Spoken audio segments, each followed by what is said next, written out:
राजा पृथु बहुत अच्छे और न्यायप्रिय राजा थे। प्रजा उनसे बहुत प्यार करती थी। वो बहादुरी और बुद्धिमानी से अपने राज्य की रक्षा करते थे।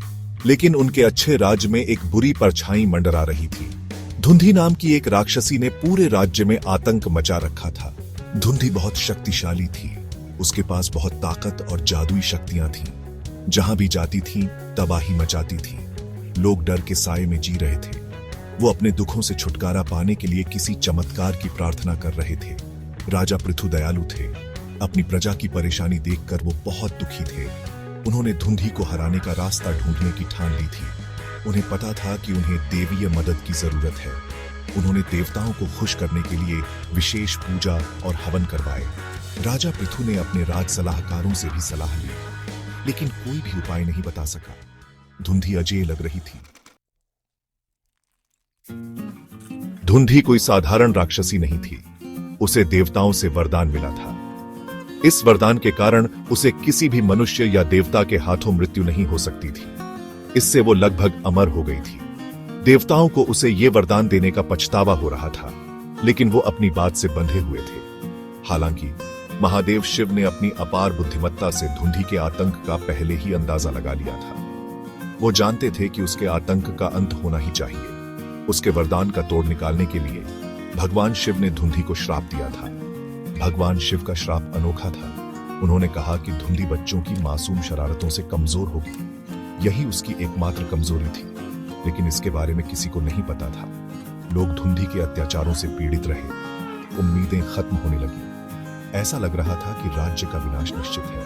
राजा पृथु ने हार नहीं मानी। उन्होंने देवताओं से और भी प्रार्थनाएं की। उन्होंने कई दिन ध्यान में बिताए। उन्होंने ईश्वरीय मार्गदर्शन मांगा। उन्हें पता था कि धुंधी को हराने का कोई ना कोई रास्ता जरूर होगा। बस उन्हें उसे ढूंढना था। एक दिन राजा पृथु की प्रार्थनाओं का फल मिला। राजपुरोहित को एक दिव्य दर्शन हुआ। इस दर्शन में उन्होंने भगवान शिव को देखा। महादेव ने धुंधी की कमजोरी बताई। पुरोहित बहुत खुश हुए। वो दौड़कर राजा पृथु के पास गए और दिव्य संदेश बताया। उन्होंने राजा को राज्य के सभी बच्चों को इकट्ठा करने की सलाह दी। उन्होंने राजा से कहा कि बच्चों को जितना हो सके शोर मचाने का निर्देश दें। पुरोहित ने बताया कि बच्चों का शोर और उनकी शरारतें धुंधी के लिए असहनीय होंगी। उनका मासूम शोर और हल्ला उसे भगा देगा। राजा को पहले तो शक हुआ, क्या यह सच में काम करेगा? फिर भी उन्हें अपने पुरोहित के फैसले पर भरोसा था। उन्होंने भगवान शिव की योजना पर भरोसा करने का फैसला किया। उन्होंने तुरंत बच्चों को शहर के चौक में इकट्ठा होने का आदेश दिया। उन्होंने बच्चों को सारी बात समझाई और बताया कि उन्हें क्या करना है। फाल्गुन की पूर्णिमा की रात राज्य के सभी बच्चे तैयार थे। ढोल, बर्तन और खूब सारे जोश के साथ उन्होंने खूब शोर मचाया।